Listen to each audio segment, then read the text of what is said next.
Hello everyone, welcome back. I'm going to apologise straight away as a lot has happened since the last video. Like, there's a shed. So let me just walk you through quickly basically what I've done. It's a little bit dark in here. So as you can probably see behind me, all of this is new framework. Originally this shed was an apex roof, and I decided that because of the window, which is currently boarded up here, when you stood at the front, you with the apex, it was about this low, and it was literally like head height like this. So to me, turning this into a bar was no good. I wanted to make it bigger. So I got rid of the apex. As you can probably tell from, just close the door a second. From here it's slightly different. Now this was the original height of the shed apex, and as I said I was going to do, I took the old floor, all the slats from the old floor that were usable, knocked off the framework from this high. Was it this high? No, yep, it was this high. These ones broke when I took them off, so I had to replace them. Yeah, so I made it 2 bits of tongue and groove higher at the front, yes, and 1 at the back, and then I had to just use a load of old pallet wood struts. They were thick bits like this, and I just ripped them down on the table saw. Ripped them down on the table saw, and then cut joists and made them all fit. Made them higher. I used the same roof that was originally on here. You're not really going to be able to see now because I've just put the inside lining in. But basically the 2 apex pieces I just screwed together in the middle, screwed some screws from both sides, slid it on, so it's got a decent enough hangover at the back, which actually gave me a nice sort of big lip at the front, which I think looks quite nice once you can sort of see it. Sorry about the camera work. Well, you can't really see it at the moment, it looks a bit dodgy. There we go. Yeah, so at the moment I've just boarded up the window with just a piece of ply, which unfortunately doesn't fit. It's about 2 centimeters too short. Otherwise that would have been a perfect hatch. That's why the tarp's over it, just to stop any water getting through the gaps. So yeah, that was it. Unfortunately, I didn't manage to film. The weather was pretty rubbish between sort of doing stuff and setting up table saws and cameras, and everything else was just getting a bit too much. So that's really the shed. I have started today with lining the insides of the walls and the ceiling.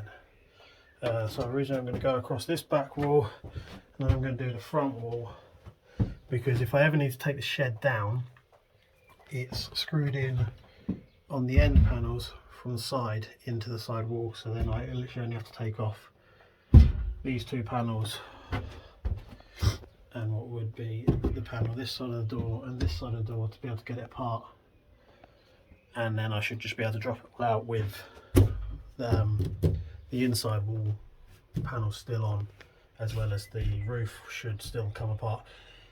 This will come apart in one big piece, so if I ever have to move the shed, hopefully I've got a vehicle big enough to move it, but fingers crossed I don't have to anytime soon. One other thing is my patio here slants off, and then there's like a dip down into the dodgy camera work. I do apologise. There's a slope down here, so I had to move the door, cut a bit off the bottom of the door, just put 2 bits of tongue and groove across. So there's a bit of a step into the shed, but that doesn't bother me, to be fair. I mean, it still looks alright. Door still fits fine. So, you know, I'm happy with the progress that's happening.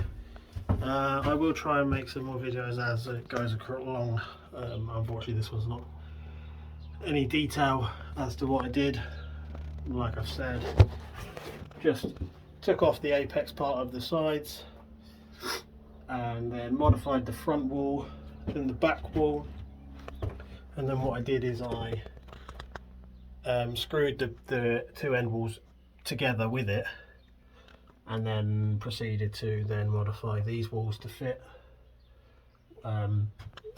Basically made these two ends and the joist going down from either one, and then I just cut the tongue and groove accordingly.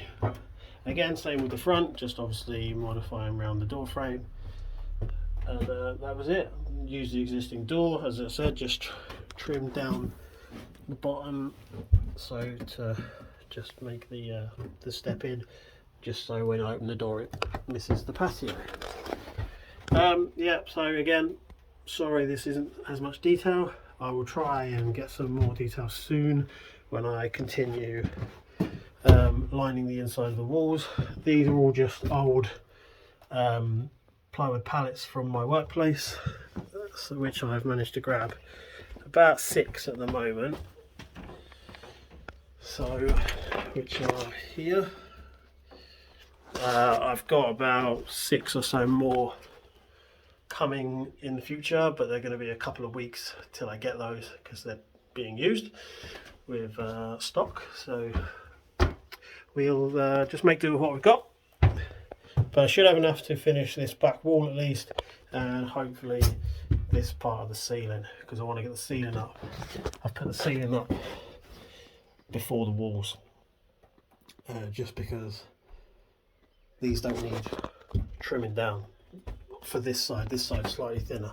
This side was the exact width of these without me having to do anything to them, so all I had to do was cut a small piece for this end, as obviously they weren't long enough. But I'm happy to do that because obviously this is all free timber, free wood.